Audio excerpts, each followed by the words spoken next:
Inmitten des dichten und geheimnisvollen Amazonas-Regenwaldes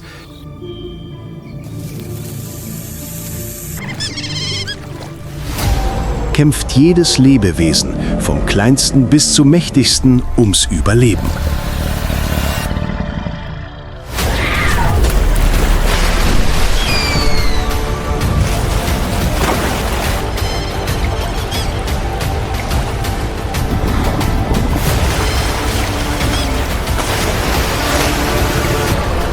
Ist der Kampf ums Überleben im Amazonas jemals einfach? Wilder Amazonas. Die Todeszone der brutalsten Kämpfe.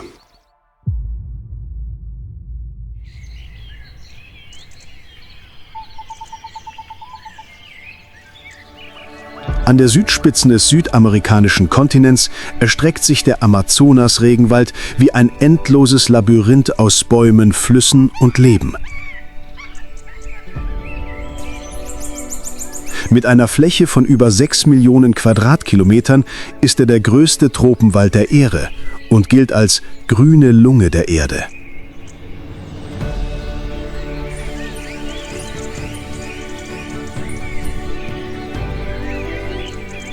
Der Amazonas ist jedoch nicht nur ein Ort unberührter Schönheit, sondern auch ein Ort des Überlebenskampfes, an dem die Natur nach uralten und kompromisslosen Gesetzen funktioniert.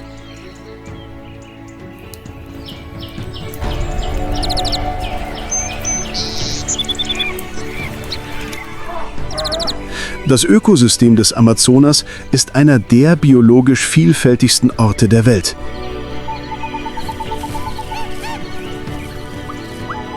Millionen von Tier- und Pflanzenarten, von denen viele dem Menschen unbekannt sind, leben, jagen und entwickeln sich im ewigen Schatten des Waldes.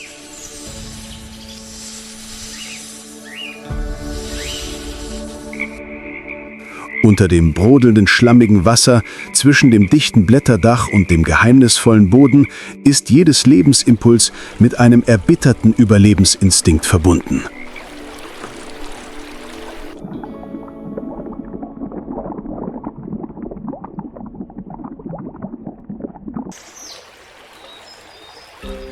Im komplizierten Wasserlabyrinth des Amazonas gibt es eine Familie, die durch Blut, Erinnerung und Instinkt miteinander verbunden ist. Die Familie der Riesenotter.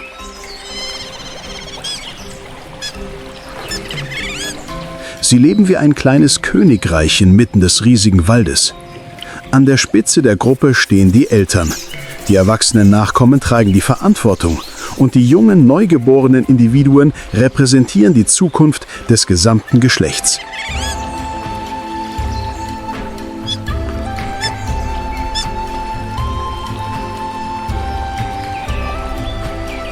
Der Riesenotter, die ja mit einer Länge von bis zu 2 Metern das größte Säugetier der Otterfamilie ist,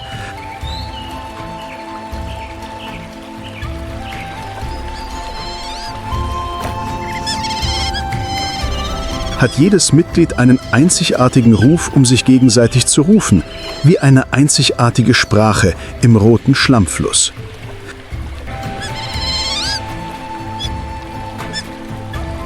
Gemeinsam jagen sie pralle, glatthäutige Fische, Krebse und sogar Piranhas. Aber neben der Freude am Mahl lauert auch immer die Gefahr.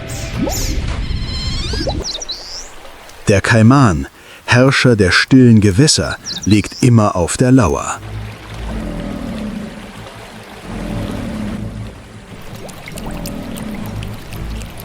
Wenn Gefahr droht, organisiert die gesamte Otterfamilie sofort ihre Verteidigung.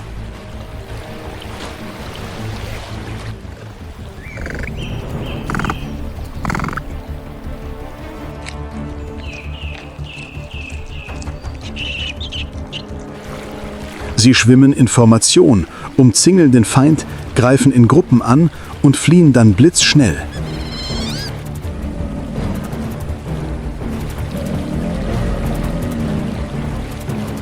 Einmal wurde ein erwachsener Kaiman von einer ganzen Ottergruppe in die Flucht geschlagen und verlor seinen Jagdvorteil.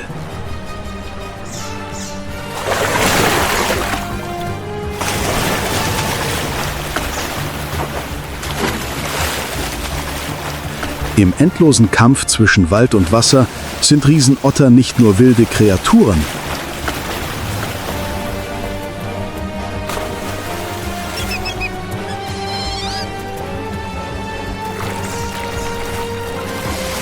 Sie sind eine eng verbundene, mutige und strategisch denkende Familie.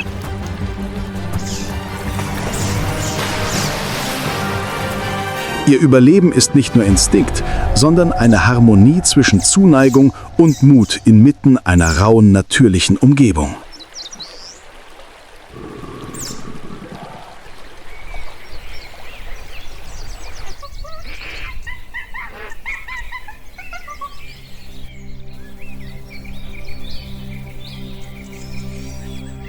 Wenn die Mittagssonne über die seichten Tümpel am Waldrand scheint, kommt das Leben im Amazonas vorübergehend zur Ruhe. Große Tiere suchen Schutz im Schatten. Aber unter der Schicht aus Schlamm und wassergesättigtem Moos bewegt sich noch immer ein Albtraum. Langsam, leise und tödlich. Die grüne Anaconda, die größte Schlange der Welt, ist die kaltblütige Jagdmaschine der Amazonas-Sümpfe.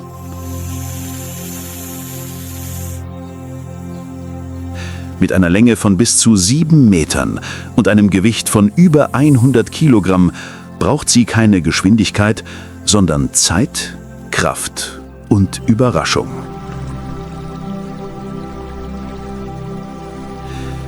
Perfekt getarnt im schlammigen Wasser liegt die Anaconda stundenlang regungslos da.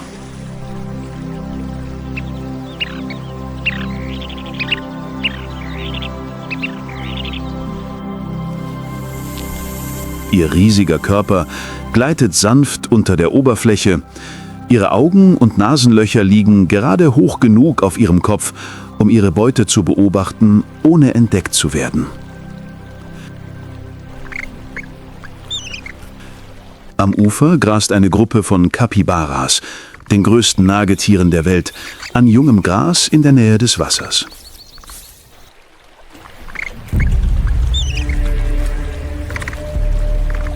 Sie sind vorsichtig, schnüffeln in der Luft und haben ihre Ohren ständig gespitzt. Aber ihr Feind macht keine Geräusche. Er befindet sich direkt unter ihren Füßen.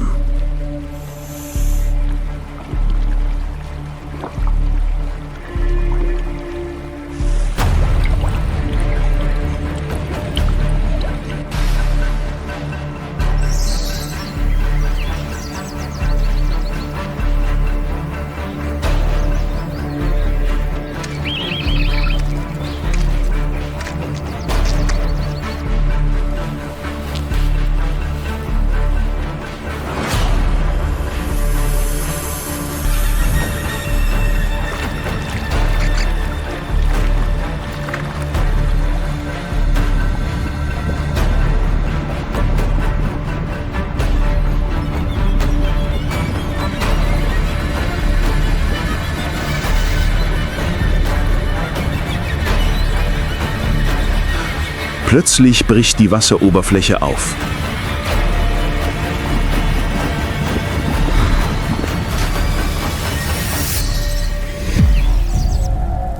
Der Körper einer riesigen Schlange schießt hervor und wickelt sich fest um ein unglückliches Capybara.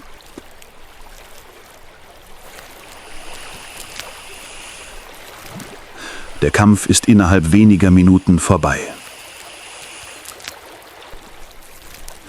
Als alle Bewegungen aufgehört haben, verschlingt die Anaconda ihre Beute langsam und ohne Eile Stück für Stück. Dies wird für Wochen ihre einzige Mahlzeit sein. Obwohl riesig und gefährlich, ist die Anaconda dennoch Teil der komplexen Nahrungskette hier.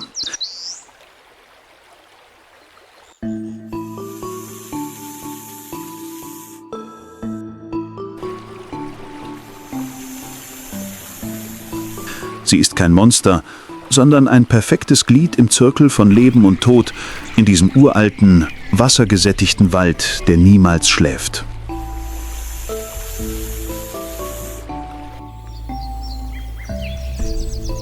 Wenn die Regenzeit kommt und das Wasser steigt, beginnt auch die Paarungszeit der Anacondas.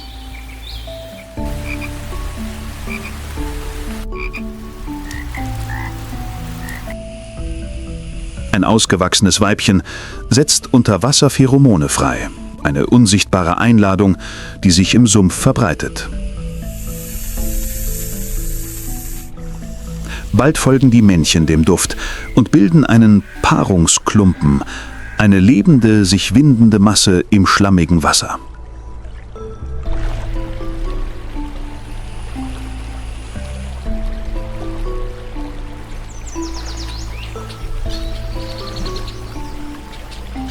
Sie klammern sich fest aneinander und konkurrieren stundenlang, still und beharrlich miteinander. Es gibt keine Schreie, keine Kommunikation, nur Instinkt. Der Gewinner ist der hartnäckigste.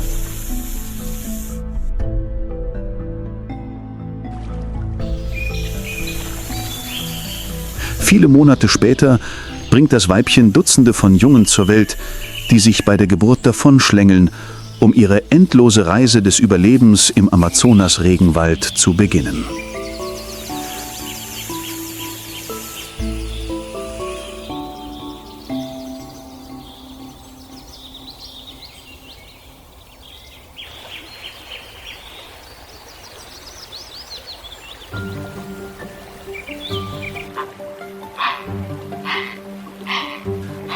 Unter dem trüben Wasser des Amazonas verbirgt sich ein Lebewesen, das nur in Legenden zu existieren scheint.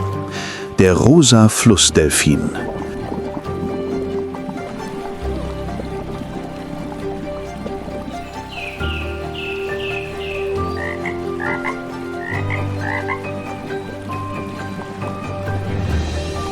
Mit ihren langen Schnäbeln, geschmeidigen Körpern und ihrer magischen rosa Farbe gleiten sie anmutig zwischen untergetauchten Wurzeln und reißenden Strömen hindurch.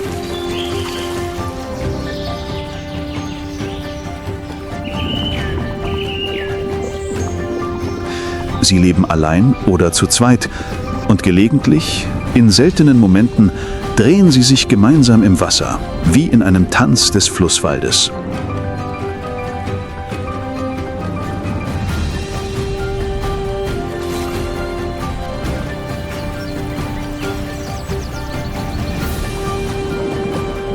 Ein seltener Moment der Schönheit in einer wilden Welt voller Gefahren.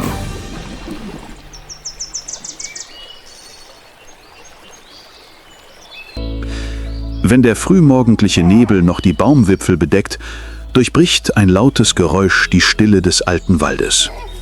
Das Heulen der Affen. Es ist die Souveränitätserklärung des Brüllaffen, des Primaten mit dem lautesten Ruf auf dem Planeten. Mit nur einem Brüllen, das aus über 5 Kilometern Entfernung zu hören ist, warnt das Alpha-Männchen andere Gruppen, sich von seinem Territorium fernzuhalten. Dieser Schrei ist nicht nur eine Demonstration seiner Stärke, sondern auch eine Frage des Überlebens, da Kämpfe im tiefen Wald oft zu Verletzungen oder zum Tod führen.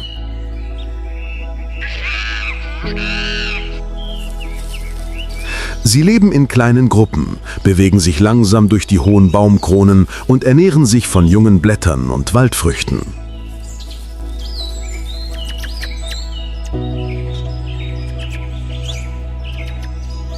Trotz ihres muskulösen Körperbaus verlassen Brüllaffen selten das Blätterdach, da der Boden das Revier von Leoparden und Schlangen ist.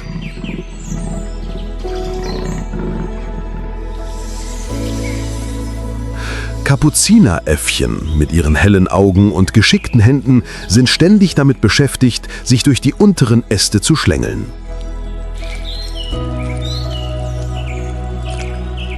Sie benutzen Steine, um Nüsse zu knacken und Äste, um Insekten zu pflücken. Einfache, aber effektive Werkzeuge, die man bei wildlebenden Primaten außer dem Menschen selten sieht.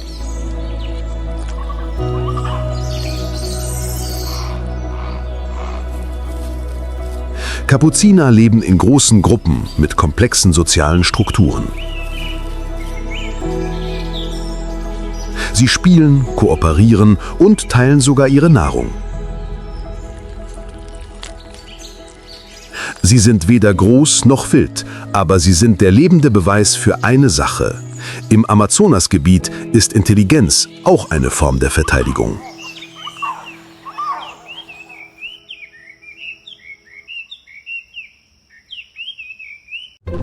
Während die Kapuzineräffchen eifrig nach Nahrung suchen und mit ihrem unermüdlichen Intellekt den Wald entschlüsseln, lebt weiter oben in den Bäumen ein anderes Lebewesen, das ein völlig anderes Tempo hat. Das Faultier. Es ist das langsamste aller Säugetiere, als würde es die Hektik der übrigen Welt ablehnen. Jede ihrer Bewegungen ist eine energiesparende Berechnung, das Ergebnis einer Millionen Jahre langen Evolution.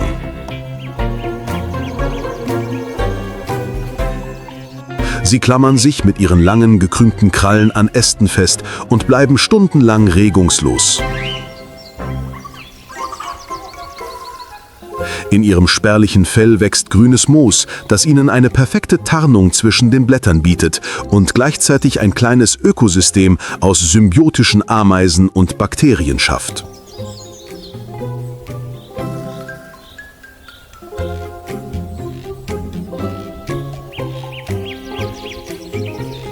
Sie ernähren sich ausschließlich von nährstoffarmen Blättern.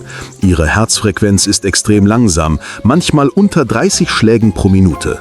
Und sie brauchen Wochen, um eine Mahlzeit zu verdauen. Aber genau diese Langsamkeit macht sie für Raubtiere fast unsichtbar.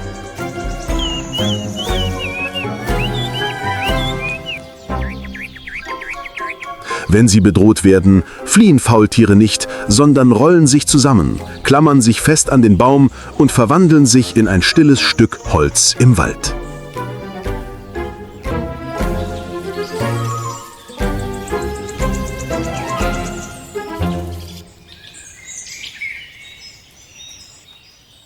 Inmitten des niedrigen Baumkronendachs, unterbrochen vom Rascheln der Blätter und dem flackernden Sonnenlicht, huschen kleine Gestalten wie lebende Blitze vorbei.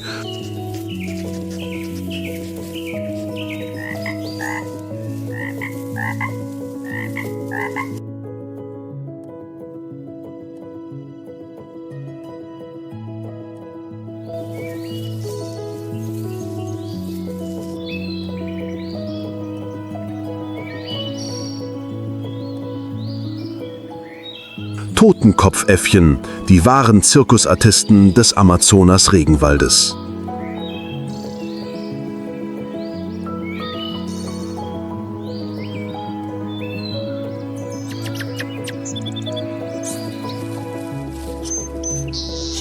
Sie sind nur etwa 25 bis 35 Zentimeter groß, machen dies aber mit scharfen Augen, extrem schnellen Reflexen und der Fähigkeit, sich so zu bewegen, als würden sie den Boden nie berühren.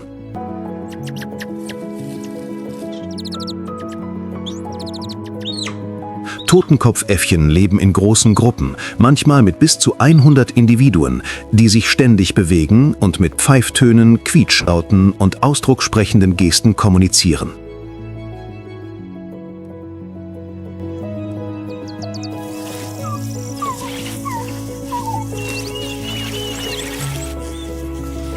Für Totenkopfäffchen ist jeder Tag ein ununterbrochenes Abenteuer im Wald, wo Nahrung, Freunde und Gefahren allgegenwärtig sind.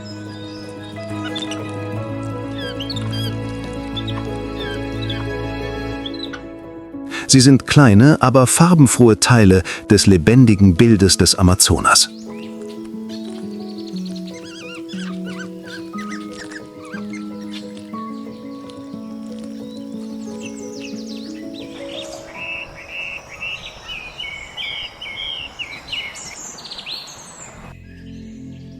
Während sich im Boden des Amazonas stille Raubtiere verstecken und die Baumkronen der Lebensraum der Primaten sind, beherbergt der Himmel darüber eine Welt voller Vögel, die ebenso lebendig und wild ist.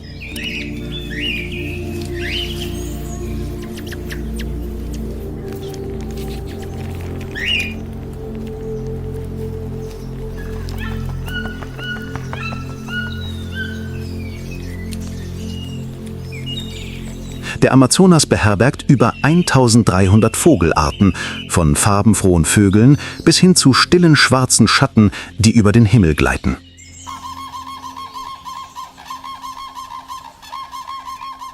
Jede Art spielt eine einzigartige Rolle in dieser riesigen biologischen Maschine. Sie verbreiten Samen, bekämpfen Insekten, bestäuben Pflanzen und dienen sogar als Beute für andere.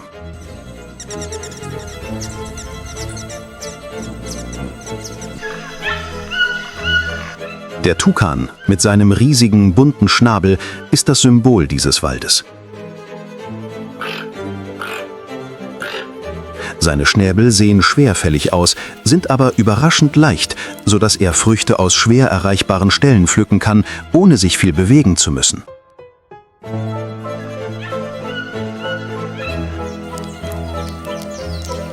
Wenn der heisere Ruf des Tukans durch den Wald hallt, ist die Morgendämmerung angebrochen.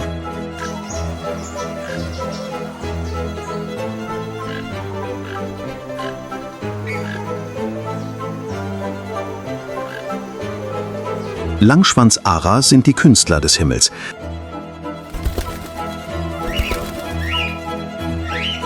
Sie fliegen ihr Leben lang paarweise und sind so farbenprächtig wie Seidenfetzen, die zwischen den Baumwipfeln flattern.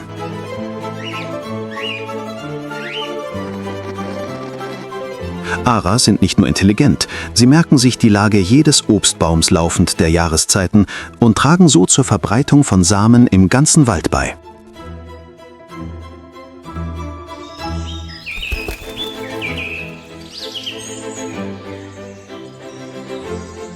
Kolibris, klein aber wild, schlagen bis zu 80 Mal pro Sekunde.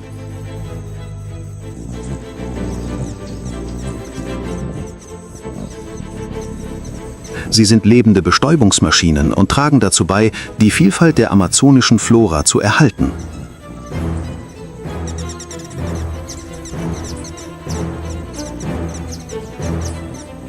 Aber wenn Blumen knapp sind, bricht ein Kampf aus.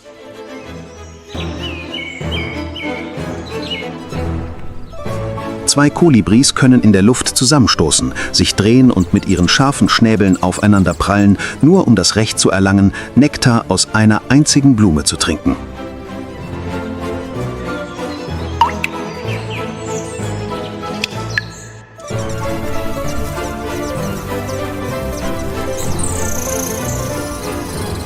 Klein, aber wild.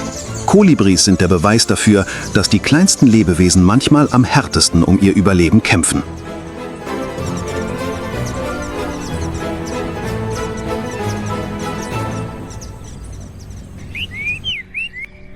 Noch höher oben breitet der Harpyenadler, einer der mächtigsten Raubvögel der Welt, seine Flügel aus wie der Schatten des Todes.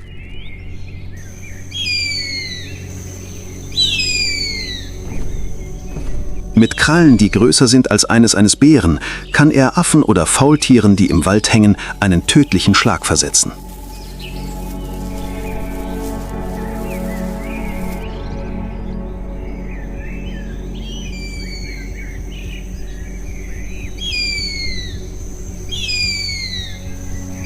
Und so tragen die Flügel der Vögel von der untersten Baumschicht bis zum höchsten Himmel nicht nur Ton und Farbe, sondern auch das Leben selbst.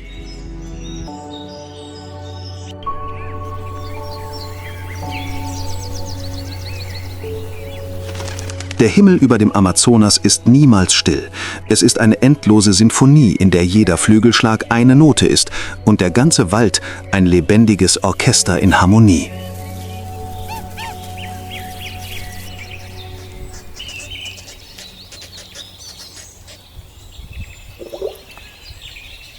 Im tiefen Schatten des Amazonaswaldes ist der Jaguar ein Raubtier, vor dem sich alle Lebewesen in Acht nehmen müssen.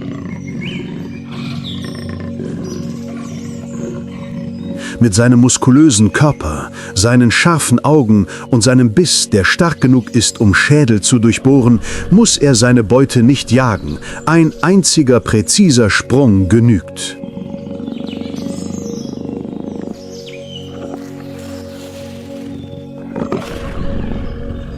Im Gegensatz zu anderen Katzenarten hat der Jaguar keine Angst vor Wasser. Er ist ein starker Schwimmer, ein guter Taucher und nähert sich oft lautlos, bevor er seine Beute in einem Augenblick erledigt. Von Affen und Rehen bis hin zu Anakondas und sogar Krokodilen. Keine Spezies ist von seinem Speiseplan ausgeschlossen.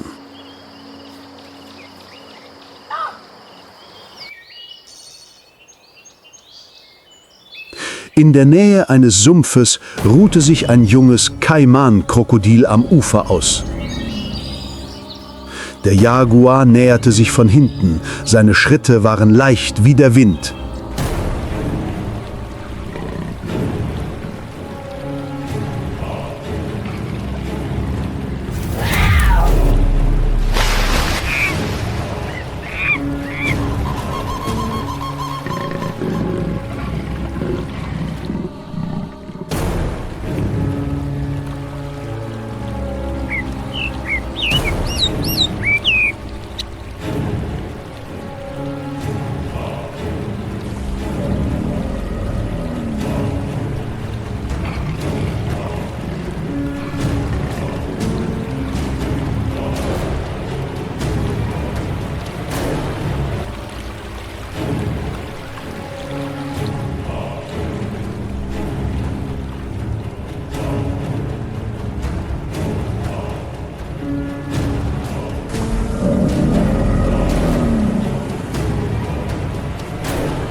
Blitzschnell stürzt er sich auf ihn, versenkt seine Zähne direkt in den Schädel des Kaimans und beendet die Jagd mit einem einzigen Biss.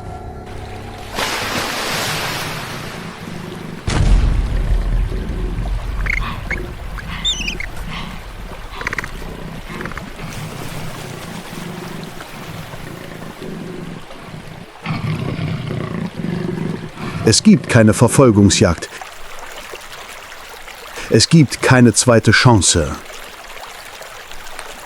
Der Jaguar brüllt nicht, er stellt seine Kraft nicht zur Schau. Er dominiert still, durch Schweigen, durch Gewissheit, wie ein Geist, der seine Position im Amazonas-Regenwald niemals preisgibt.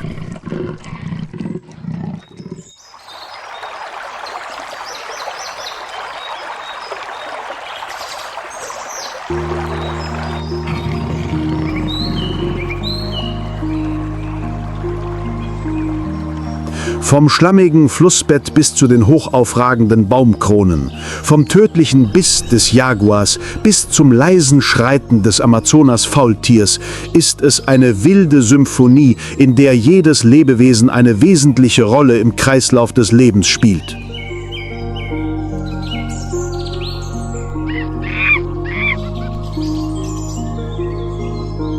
Hier ist das Leben keine Selbstverständlichkeit, sondern ein Sieg des Instinktes, der Intelligenz und der Anpassung nach jedem Moment des Kampfes. Keine Spezies ist nutzlos, kein Lebewesen ist überflüssig. Jeder Vogel, der fliegt, jedes Blatt, das fällt, jedes kleine Geräusch im Wald ist der Atem eines riesigen Ökosystems.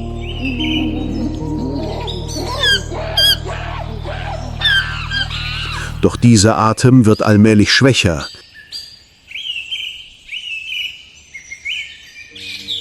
Wälder werden abgeholzt, Flüsse vergiftet, das Heulen und Zwitschern verstummt allmählich.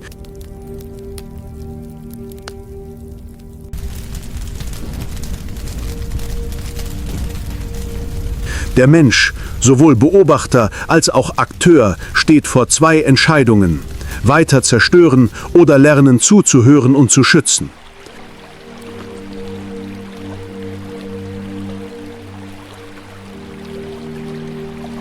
Bei der Erhaltung des Amazonas geht es nicht nur darum, einen Wald zu retten, sondern die Zukunft dieses Planeten zu sichern. Denn wenn der Amazonas aufhört zu atmen, wird auch die Erde allmählich verstummen. Wir müssen nicht viel tun. Wir müssen nur mit Respekt, Wissen und kleinen Taten beginnen.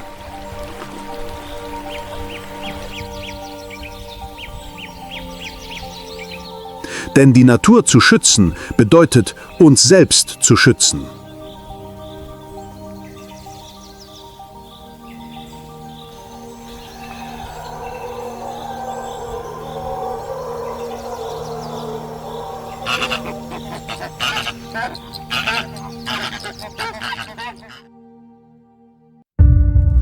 In den weiten Ebenen der Serengeti beschützt eine einsame Gepardenmutter ihre Jungen und zieht sie auf, während sie im Schatten der ständigen Gefahr jagt.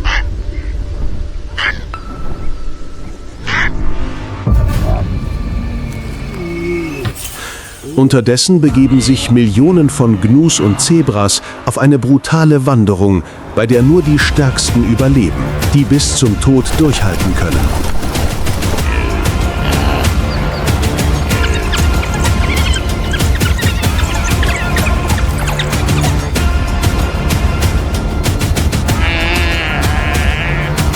Hier ist jeder Tag ein Kampf zwischen Raubtieren und Beute, zwischen Leben und Tod.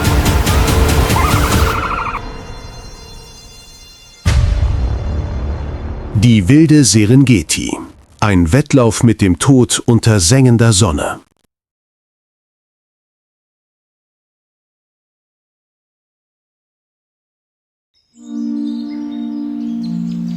Die Morgendämmerung breitet sich über die Ebenen der Serengeti aus.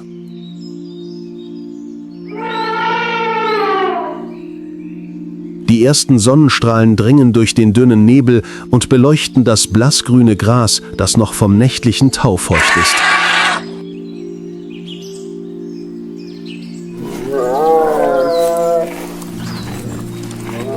Die Erde hält still den Atem an, nur unterbrochen vom Wind und dem Gesang der ersten Vögel.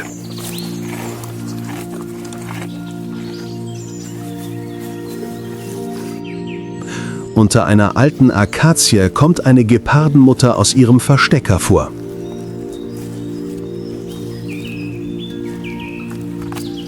Ihr hellgelbes Fell, gesprenkelt mit auffälligen Rosetten, glänzt in der Morgensonne.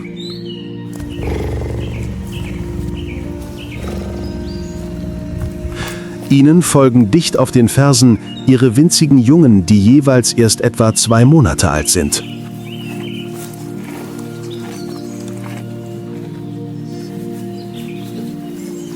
Noch zerbrechlich, aber stark genug, um ihr altes Versteck zu verlassen, beginnen sie die Reise in sichereres Terrain.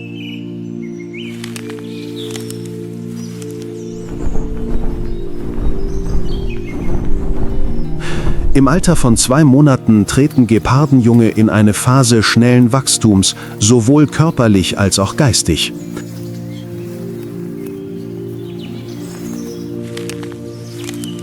Ihr Fell wird dichter und ihre Rosetten deutlicher.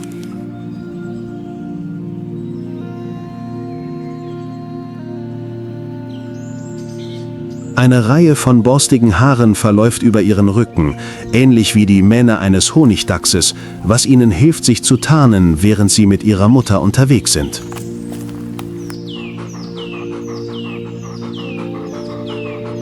Die Gepardenmutter ist immer auf der Hut.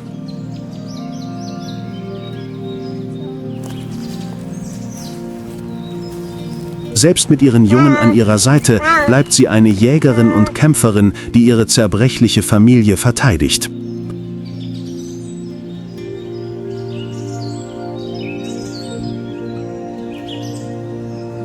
Nach fast 2 Stunden Bewegung bringt sie ihre Jungen zu einem dichten Gebüsch in Nähe eines ausgetrockneten Flussbettes, einem Ort mit Deckung, Schatten und wenigen Anzeichen für größere Raubtiere.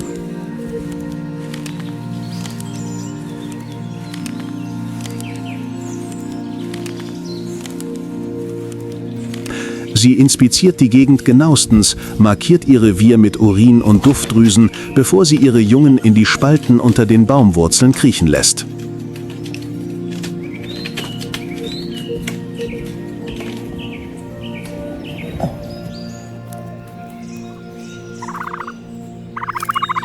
Als die Sonne höher steigt und ihre Jungen sicher im Schatten ruhen, entfernt sich die Mutter leise.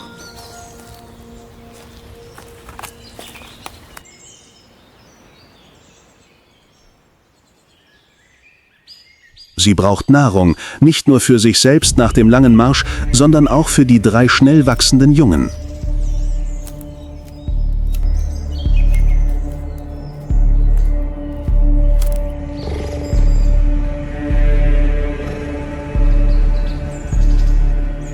In der Ferne grast eine Herde Impala am Waldrand, ohne zu ahnen, dass Gefahr naht.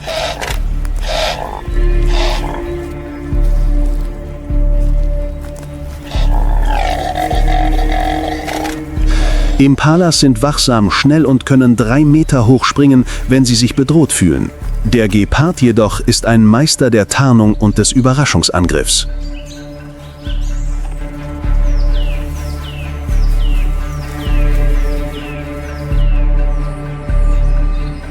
Sie wählt ein junges Impala aus, das sich von der Herde abgewandt hat, und verkürzt geduldig den Abstand auf weniger als 30 Meter.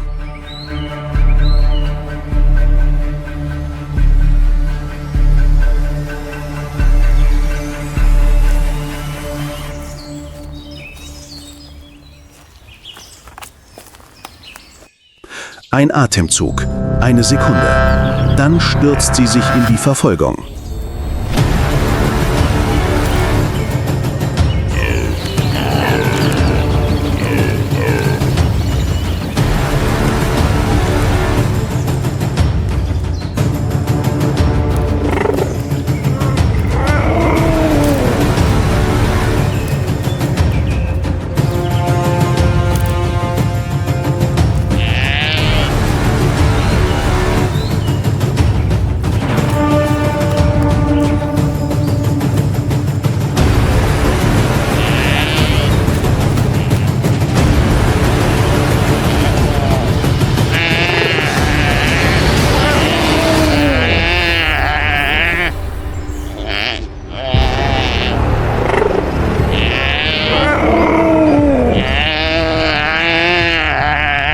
Heftig keuchend schleppt sie das leblose Impala in das Dickicht, wo ihre Jungen schlafen.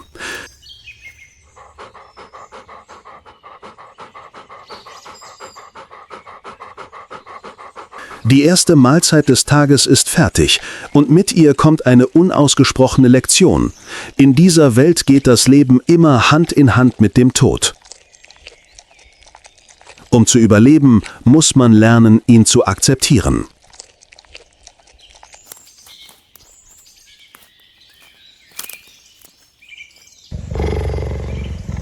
Die Mutter und ihre Jungen nach dem Fressen in den Schlaf sinken, bahnt sich Dutzende Kilometer entfernt eine gewaltige Bewegung an. Am Horizont bebt die Erde.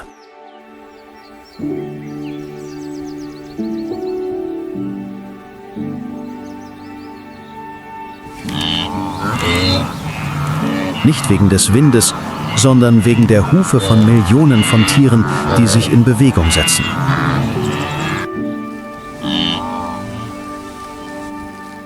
Die große Migration, eines der spektakulärsten Naturphänomene der Erde, beginnt.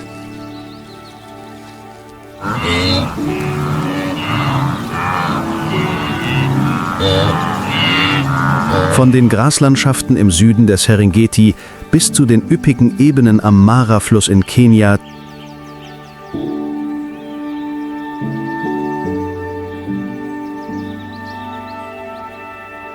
ziehen mehr als 1,5 Millionen Gnus, Hunderttausende Zebras sowie Grant- und Thompson-Gazellen,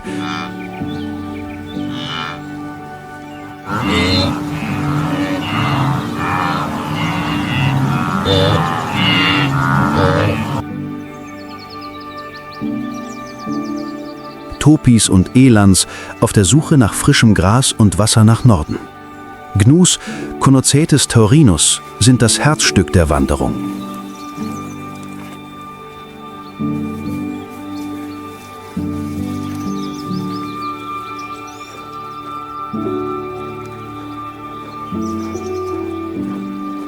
Mit einem Durchschnittsgewicht von 250 Kilogramm, beeindruckenden gebogenen Hörnern und einem außergewöhnlich scharfen Geruchssinn können sie den Geruch von Regen aus Dutzenden von Kilometern Entfernung wahrnehmen.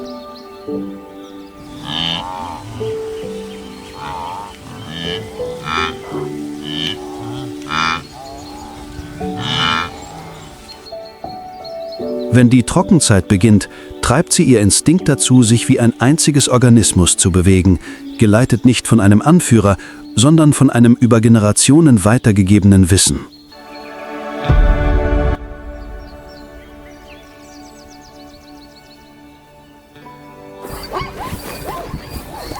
Die Zebras marschieren genauso wegen der Nahrung mit den Gnus mit, aber auch als Überlebensstrategie.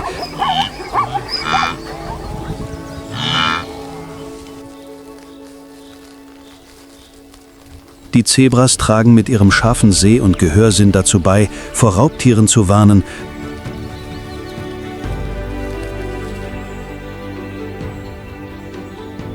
während die riesigen Gnu-Herden einen lebenden Schutzschild bilden.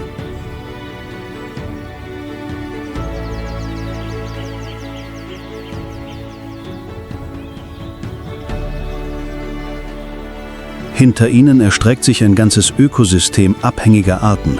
Von Zugvögeln, die sich von Aas ernähren, über Raubtiere, die im Schatten lauern, bis hin zu Welsen, die in immer kleiner werdenden Wasserstellen überleben.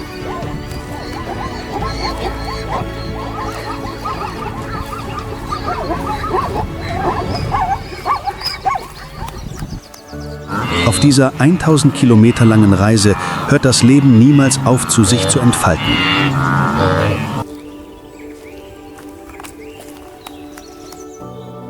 Jeden Tag werden Hunderte von Jungtieren in den wandernden Herden geboren, nach einer Schwangerschaft von 7 oder 8 Monaten.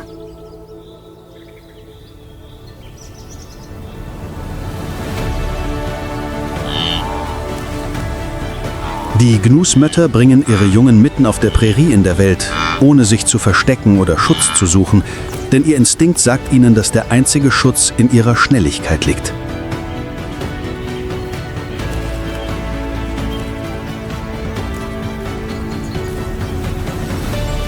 Wenige Minuten später müssen die Neugeborenen aufstehen.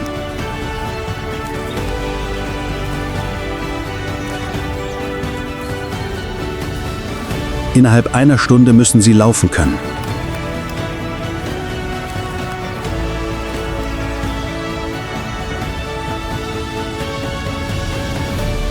Wenn sie das nicht tun, bleiben sie zurück. Aus dem Gras beobachten sie kalte Augen. Hyänen, afrikanische Wildhunde, Geparden, Löwen. Sie alle wissen, dass die große Wanderung unendliche Jagdmöglichkeiten bietet, vor allem unter den schutzlosen Jungtieren, die sich von der Herde entfernen.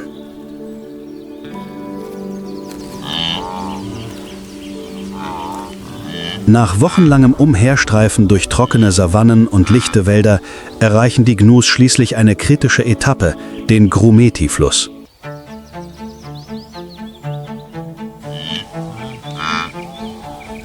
Dieser scheinbar ruhige Fluss ist eine natürliche Grenze zwischen Leben und Tod.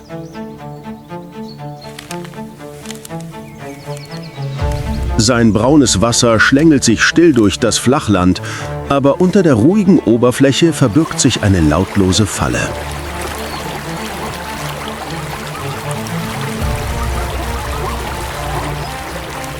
Die riesigen Nilkrokodile warten bereits. Die Gnus können nicht anhalten.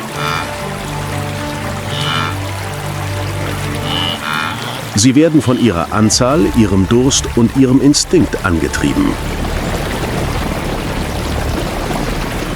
Am Ufer des Flusses drängen sich die Herden. Tausende von Tieren schreien verzweifelt. Ihre Hufe schlagen auf den Boden, ihre Ohren bewegen sich im Rhythmus des rauschenden Wassers und des Donners ihrer eigenen Herzen.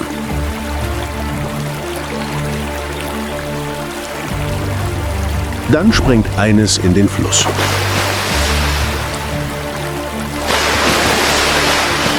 Und als wäre ein Damm gebrochen, stürzt sich die ganze Herde ins Chaos.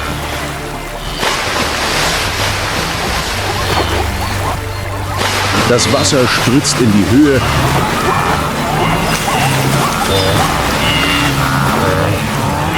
Spritzer, Schreie und hektisches Hufgeklapper vermischen sich.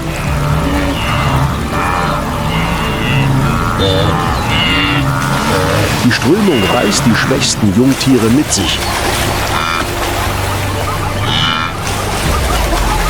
Einige werden zurückgedrängt, andere in der Raserei zertrampelt.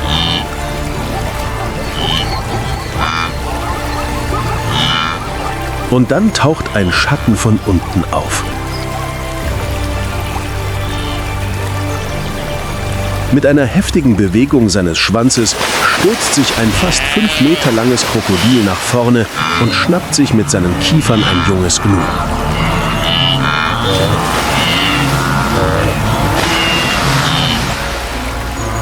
Das Wasser färbt sich augenblicklich rot.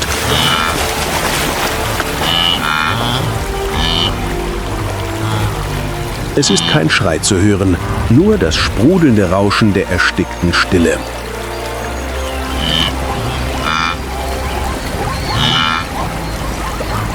Trotz der Verluste kommt der größte Teil der Herde voran und schafft es, den Fluss zu überqueren.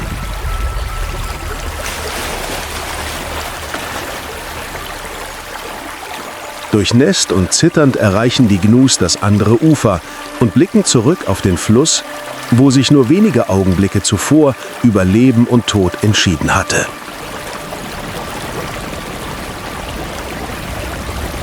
Es bleibt keine Zeit für Trauer.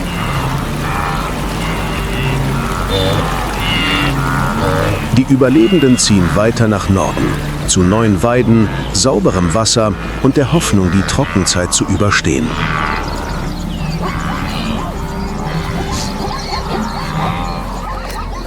Hinter ihnen fließt der Grometi weiter, verschlingt die Schwachen und wartet auf die nächste Herde.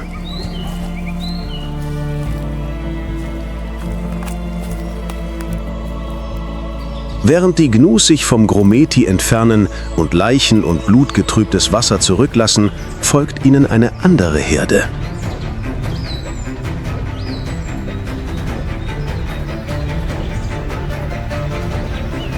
Nicht so laut wie Löwen, nicht so leise wie Leoparden, aber effektiver als beide.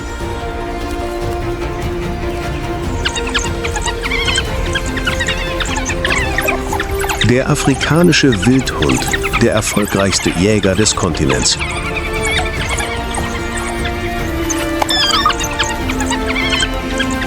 Die wandernden Herden zählen Tausende von Tieren.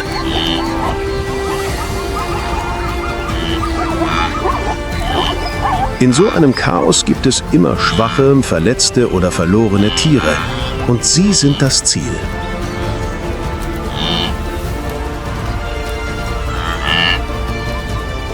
Eine Herde von fast 20 Hunden folgt ihnen aus der Ferne.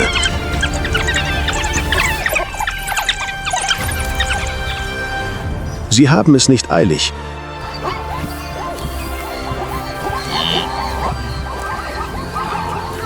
Sie warten darauf, dass sich die Herde auflöst, wenn die Hitze zunimmt, wenn das Wasser knapp wird, wenn die Ausdauer nachlässt.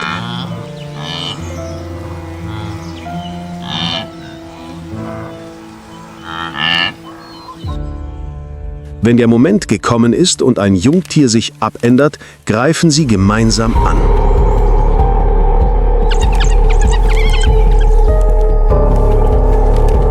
Die Meute verteilt sich in V-Formation, breitet sich wie die Speichen eines Rades aus und teilt die Gnus in Gruppen auf.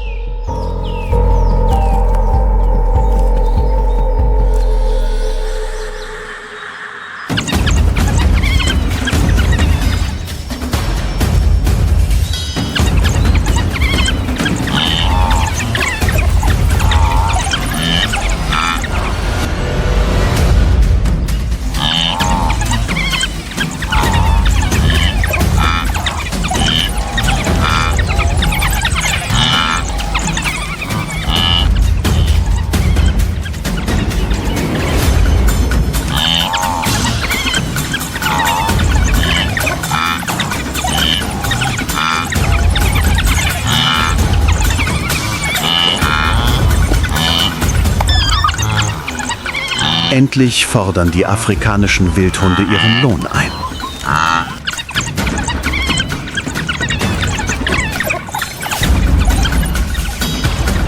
Im Gegensatz zu vielen anderen Raubtieren töten sie nicht, um ihr Revier zu verteidigen oder ihre Dominanz zu zeigen. Sie jagen, um sich zu ernähren. Stillende Mütter werden zuerst gefüttert.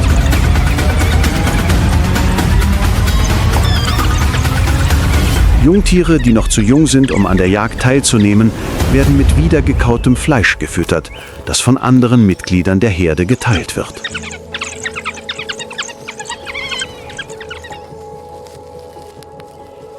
Teilen und Disziplin sind die Grundlagen der Gesellschaft der Wildhunde.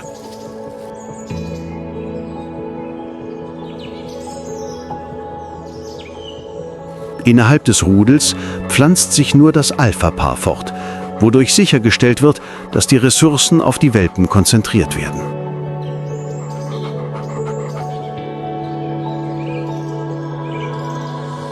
Das gesamte Rudel zieht jedoch gemeinsam die Welpen auf, schützt den Bau, leitet die Wanderungen und vermittelt der nächsten Generation Überlebensfähigkeiten.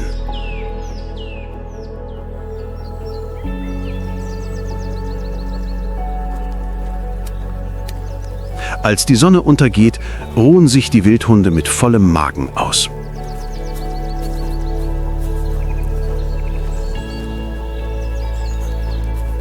Einige legen sich in den Schatten, andere halten Wache.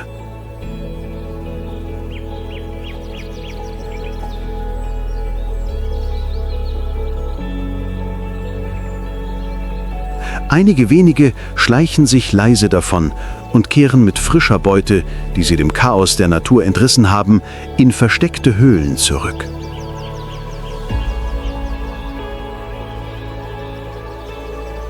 Inmitten des Trubels der großen Migration verkörpern Wildhunde eine kalte Ordnung, in der das Leben von Disziplin, Strategie und dem Geist des Rudels geprägt ist.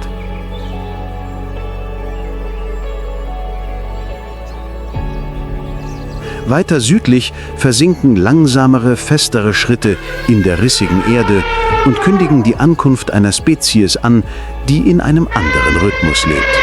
Die Riesen der Serengeti, die afrikanischen Elefanten.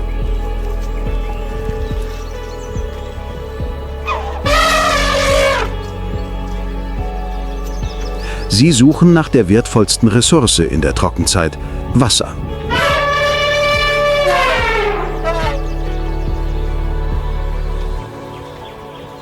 An der Spitze steht eine alte Matriarchin, die Anführerin der Herde und das lebende Gedächtnis der Familie.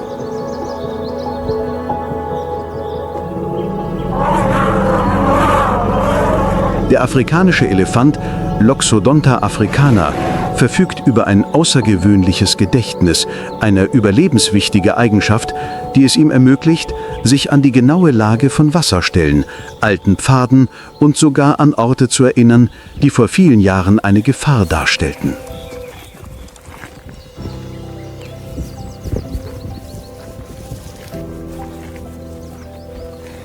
Mit dem größten Gehirn aller Landtiere erinnern sich Elefanten nicht nur daran, wohin sie gehen müssen, sondern auch, wann sie gehen müssen.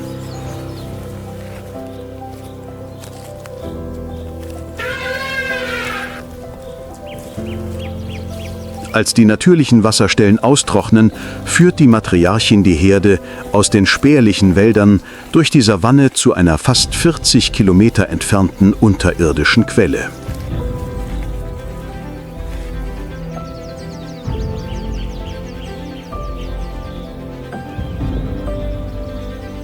Die Herde besteht aus mehr als 20 Tieren, überwiegend Weibchen und ihren Jungen, was der matriarchalischen Natur der Elefantengesellschaft entspricht.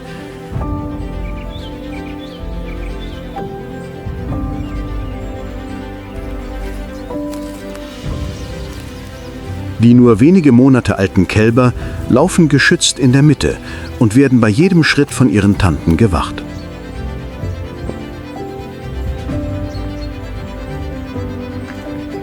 Wenn sich ein Jungtier in dornigen Büschen verfängt, hält seine Mutter an, befreit es sanft mit ihrem Rüssel und schützt es dann mit ihrem riesigen Körper vor der sengenden Sonne, bevor sie weitergeht.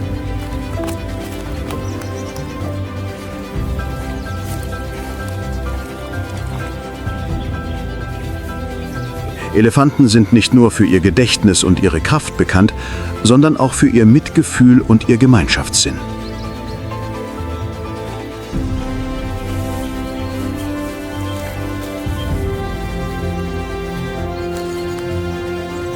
Sie streicheln sich gegenseitig mit ihren Rüsseln und geben dabei tiefe, dröhnende Laute von sich, eine Sprache, die sich über Kilometer hinweg ausbreitet.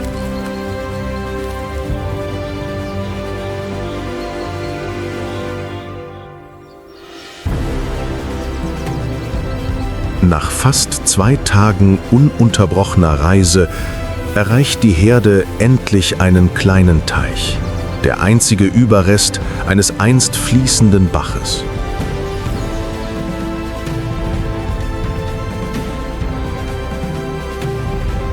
Es gibt keine Eile, keine Kämpfe.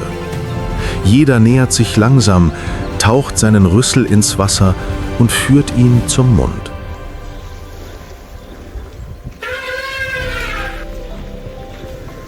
Die mit Schlamm bedeckten Jungtiere spritzen sich gegenseitig nass und sprühen sich frisches Wasser auf den Rücken, während die älteren Elefanten stillstehen und die Kühle auf ihrer Haut genießen.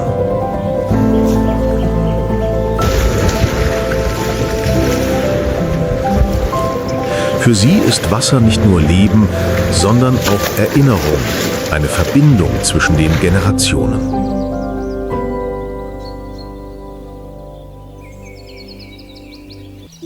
Als der Abend über die Serengeti hereinbricht, tauchen die letzten Sonnenstrahlen die endlosen Graslandschaften in goldenes Licht.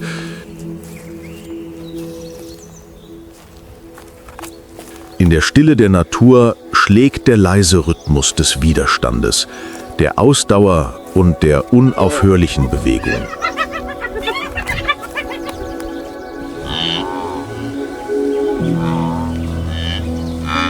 Jede Art, jeder Herzschlag mag unabhängig erscheinen, aber zusammen bilden sie eine große Symphonie, die Musik des wilden Lebens.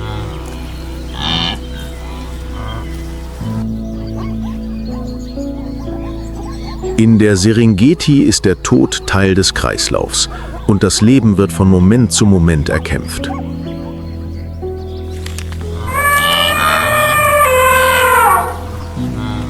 Doch an diesem scheinbar gnadenlosen Ort verbirgt sich eine tiefe Schönheit, die aus dem Gleichgewicht zwischen Raubtier und Beute, Hunger und Mitgefühl, Instinkt und angestammter Erinnerung entsteht.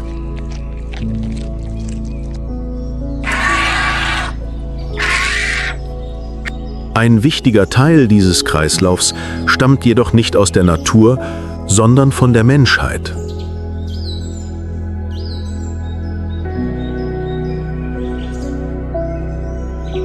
Die Serengeti ist heute noch wild und unberührt, dank der unermüdlichen Bemühungen von Wissenschaftlern, Rangern, Naturschutzgruppen und lokalen Gemeinschaften.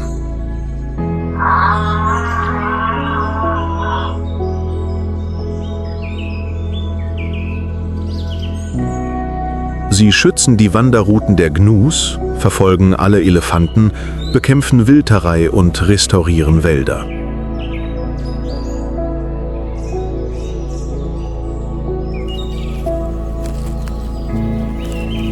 Bildung ist dabei von entscheidender Bedeutung. Wenn die Kinder hier lernen, dass Elefanten nicht nur Riesen sind, sondern auch Hüter der Erinnerung der Erde,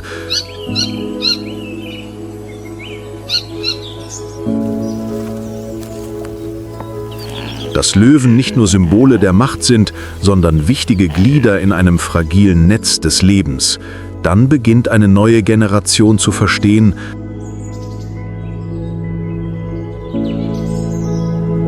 Naturschutz ist keine Theorie, sondern Handeln, Schutz der eigenen Zukunft. Die Serengeti ist mehr als nur eine Landschaft.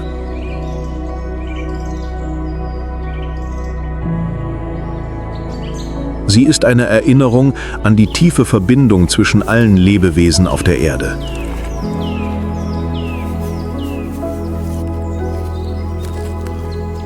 Und solange weiterhin Geschichten aus der Savanne erzählt werden, solange die Augen der Kinder weiterhin leuchten, wenn sie Gnus beim Überqueren eines Flusses